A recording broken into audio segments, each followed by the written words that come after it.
សូមចុច Subscribe ដើម្បីទទួលបានវីដេអូថ្មីៗបាទអនុញ្ញាតសូមជម្រាបសួរដល់អ្នកទាំងអស់គ្នាដែលតែងតែតាមដានទស្សនាទៅលើ Channel របស់ខ្ញុំតទៅ Digital បាទនៅថ្ងៃនេះខ្ញុំនឹងមកណែនាំតទៅច្បាស់ដឹងមួយចំនួនដែលតទៅ Digital Marketing គឺសំខាន់បងប្អូនខ្លះអត់ទាន់យល់តទៅនឹង SEO ហើយនិង SEM ដែលវាជាកលិមួយសំខាន់នៃសម្បីតែនៅកន្លែងសភាការងារផ្សេងៗក៏គេបានសួរទៅលើភាពខុសគ្នារវាង SEO ហើយនិង SEM ដែរហើយដើម្បីបានវាសំខាន់បាទអញ្ចឹងនេះគឺសម្រាប់អាជីវកម្មនៅខ្នាតតូចដែលយើងហៅថាជា better for small business ឬក៏ SME អីគឺគាត់ត្រូវការរឿងហ្នឹងដែរបាទឥឡូវក៏កាត់ពេលខ្ញុំនឹងមកតកតងទៅនឹងលម្អិតមួយចំនួនតកតងមេរៀន slide នេះបាទអញ្ចឹងហេតុអ្វីបានជា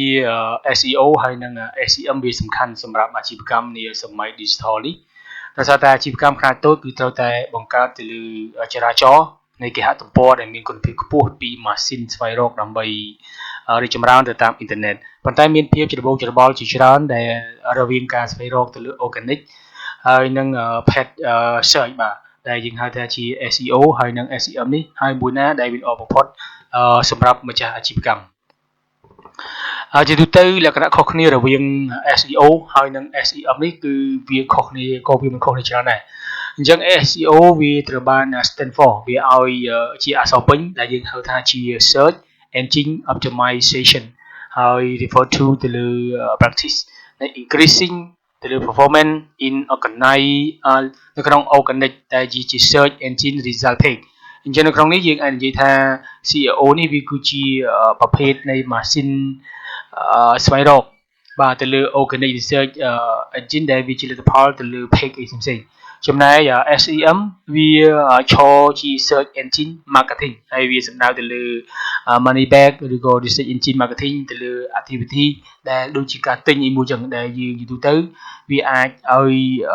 នៅត្រង់ថាវាជាប្រភេទគេហៅថា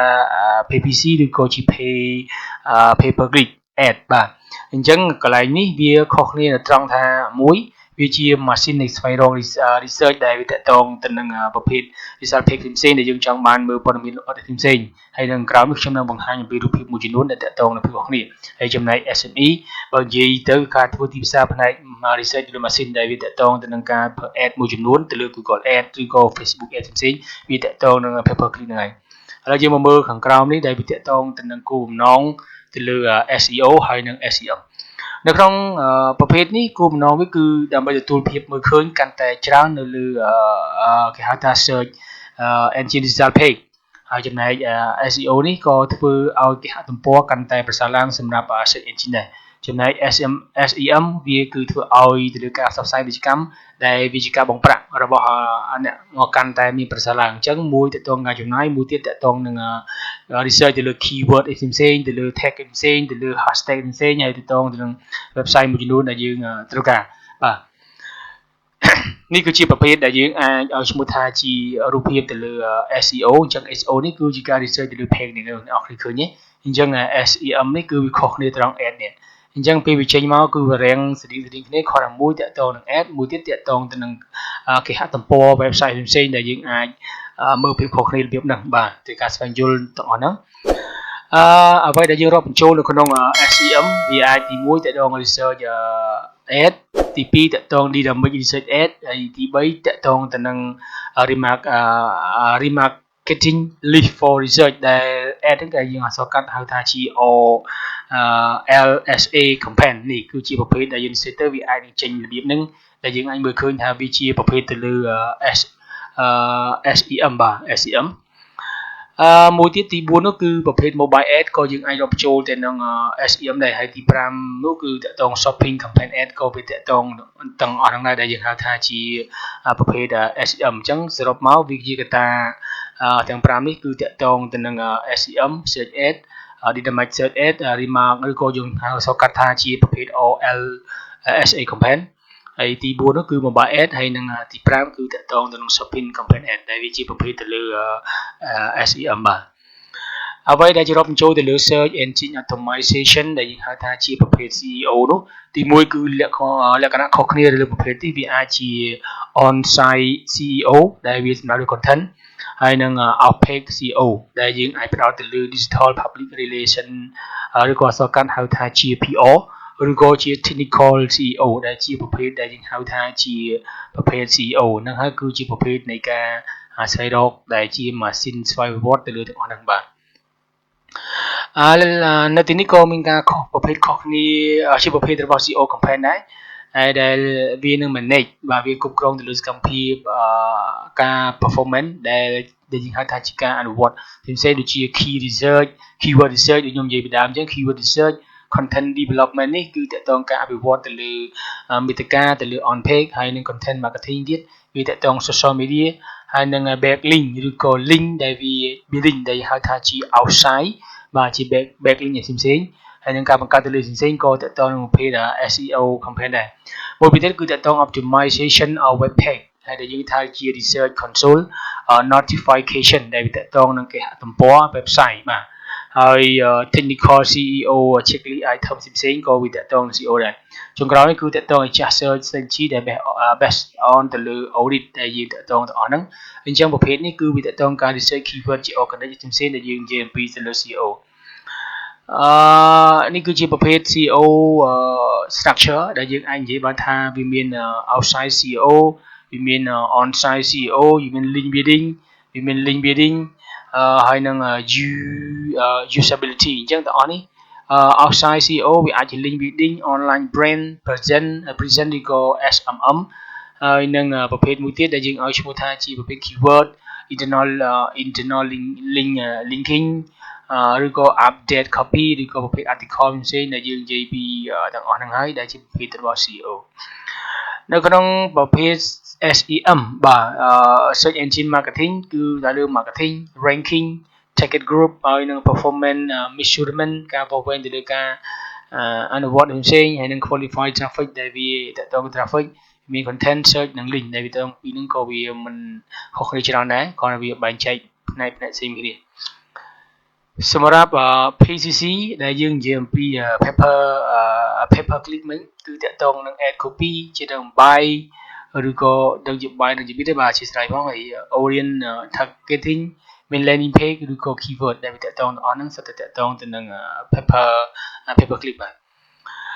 នេះលក្ខណៈខុសគ្នារវាង SEO ហើយនឹង PPC ដែលយើងឲ្យឈ្មោះថាវាលក្ខណៈសំខាន់រវាងពីរហ្នឹងទី1 SEO សំដៅលើ position វាគឺ organic traffic ទៅលើ over time long term result ongoing process ហើយនឹង improve visibility ការមើលឃើញវិញ្ញាណឬក៏ free lower cost ផ្សេងអញ្ចឹងចំណែកពី PPC វាអាច page position វាជាទូនាទីឬក៏មុខតំណែងតទៅនឹង page immediate traffic ហើយនឹង immediate result ឬក៏ on time sync up ឬក៏ improve result ឬក៏ជា only page អញ្ចឹង SEO បូកជាមួយនឹង PPC វាស្មើនឹង CEM បាទ CEM បាទអញ្ចឹងពីរនឹងបូកចូលគ្នាគឺស្មើ CEM ដែលវាសំខាន់ដែរហើយតកតង paper click នេះនៅក្នុង digital marketing ក៏វាសំខាន់ដែរឧទាហរណ៍ថាការផ្សាយពាណិជ្ជកម្មនៅក្នុង PPC វាជា marketing ចុងក្រោយមួយដែល PPC advertising ទៅលើ ultimate guide នេះក៏សំខាន់paper click ឬក៏ PPC នេះ advertising នេះឬក៏គេអាចឈ្មោះថាជា paper click marketing គឺវាស្រដៀងគ្នាបាទពីរនឹងស្រដៀងគ្នាវាជាទម្រង់មួយនៃការបង្កើតទៅលើ digital advertising ដែលជាកន្លែងអាជីវកម្មបង្ហាញទៅលើ ad នៅលើ site កន្លែងនេះគឺនៅលើគេហទំព័រវាដូចជា Google page search ហើយនិង Facebook page search បាទអញ្ចឹងវា Google ក៏ page search ក៏បានវាទៅតង PPC នេះហើយ Facebook page ក៏តកតងនឹង PPC ដែរហើយវាគាត់តែ pay នៅពេលដែលណាម្នាក់ click នៅលើ set ad ហ្នឹងដែលបាននិយាយលើ ad ហ្នឹងអញ្ចឹងឲ្យតែ click ទៅគឺតកតងនឹងការតម្លៃ pay ហ្នឹងហើយបាទអ្វីដែល pay per click វាសំខាន់នៅក្នុង marketing នេះមានន័យថាវាជាគំរូផ្សាយពាណិជ្ជកម្មដែលអ្នកផ្សាយពាណិជ្ជកម្មបង់ប្រាក់ឲ្យអ្នកបោះពុម្ពផ្សាយដូចជា Google ឬក៏ Facebook ហើយជាថ្លៃសេវារាល់ពេលដែលនរណាម្នាក់បានចុចទៅលើការផ្សាយពាណិជ្ជកម្មរបស់ពួកគេអញ្ចឹង Facebook ឬក៏ Google វាបានទទួលការបង់ថ្លៃពីម្ចាស់អាជីវកម្មឬក៏អ្នកដែល social media ផ្សេងៗឬក៏ website ផ្សេងៗដែលគាត់បានទៅលើ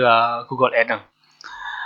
PPC marketing platform វាអាចជាប្រភេទ Google Ads ដែលវារាប់បញ្ចូលទាំង YouTube Ads ហើយ Facebook Ads ក៏វារាប់បញ្ចូលទាំង Instagram Ads Microsoft Advertising វាជាទម្រង់នៃ Bing Ads ឬក៏ LinkedIn Ads Amazon Ads ឬក៏ហ្នឹងជាប្រភេទ website ហើយ Yahoo ad និង Twitter ad ហើយនិង TikTok for business ផ្សេងទៀតដែលវាតកតងទៅនឹង PPC marketing platform នេះគឺវាសំខាន់ត្រូវការប្រើប្រាស់វានៅក្នុង PPC ហើយនិង CEM មានថាយើងអាចនិយាយបានថា PPC នេះវាសំដៅទៅលើការ sponsor advertisement ដែលជាធម្មតាគឺគេមានទៅលើ word ad បាទ word ad ហើយនិង link promotional landing page បាទចំណែក SME វាគឺជាឆាត់បាទវាគឺជាទម្រង់គម្រោងឆាត់មួយដែលជាយុទ្ធសាស្ត្ររាប់បញ្ចូលទាំង search engine optimization វារាប់បញ្ចូលទាំងអស់ហ្នឹងហើយនឹង PP បែរដែលយើងអាចនិយាយថា SEO ហើយនឹង PPC នេះវាបានទៅជារួមទៅលើ search engine marketing អ្វីដែលជាកម្មភាពដែលវាជាគោលបំណងគឺបង្កើតឲ្យភាពទៅឡើងទៅលើការមើលឃើញទៅលើ brand ហើយនឹង result ទៅលើ search engine ដែលវាពីរនេះគឺវាសំខាន់បាទអ្វីនេះគឺវាសំខាន់តកតងនឹង SME នេះអ្វីដែលយល់អំពីទៅលើ SEO បាទបូកជាមួយ SM ហើយនឹង PPC នេះតើវាសំខាន់ដូចម្ដេចបាទអញ្ចឹងខ្ញុំចង់ឲ្យនេះជាសំណួរចុងក្រោយដែលយើងសួរហើយមេរៀននេះវាមានតែប៉ុណ្្នឹងទេគ្រាន់តែនេះជាសំណួរមួយដែលចង់សួរថាអ្វីដែលអ្នកយល់អំពីប្រភេទទាំងអស់ហ្នឹងថាវាខុសគ្នាអ្វីមួយណាដែលសំខាន់3ហ្នឹងគឺសំខាន់ដូចគ្នាតែមួយពីរនេះគឺជាអ្នកចំណាយលុយហើយពីរនេះគឺជាអ្នក keyword research ទៅតាមប្រភេទ platform ផ្សេងៗបាទទៅតាម platform ផ្សេងទៅតាម PPC ហ្នឹងបាទអញ្ចឹងខ្ញុំមានតែប៉ុណ្្នឹងទេបើមានចម្ងល់អីបន្ថែមឬក៏ការបញ្យល់ដែលវាមិនលម្អិតទៅតាមការច្បាស់អីផ្សេងៗក៏សូមអធិស្ឋានដែរនេះក៏ជាការយល់ដឹងនៃការស្រាវជ្រាវ research ទៅលើ CEO ហើយនិង CM ទេគ្រាន់តែបញ្ជាក់ថា